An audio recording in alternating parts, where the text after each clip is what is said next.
मटियार कला सीतामढ़ी।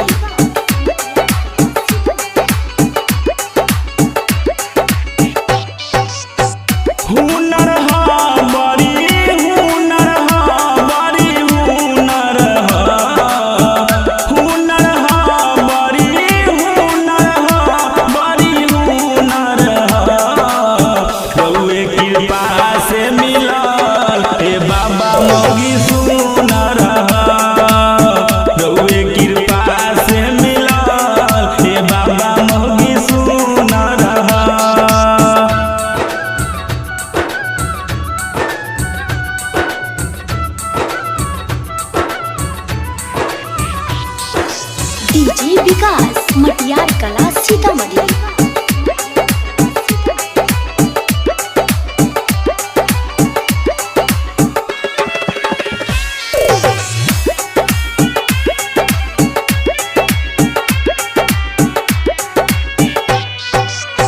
हर साल चढ़ावत रही रउआ के जलवा,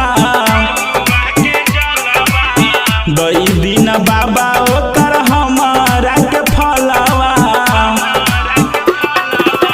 हर साल चढ़ावत रही रउआ के जलवा, दई दिन बाबा ओकर हमारा के फलवा।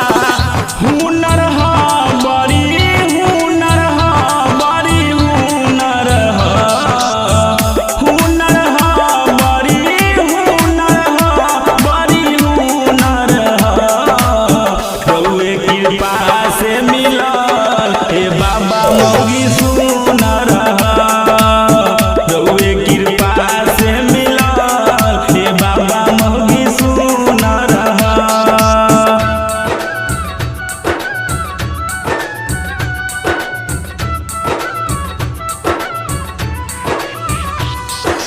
डीजे विकास मटियार कला सीतामढ़ी।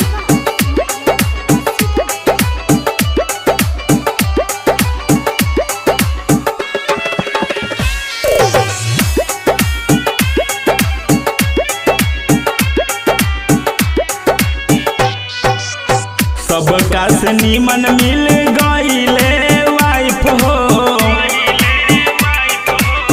कहेले चंदन बाबा पूरा भइल ख्वाहिश हो।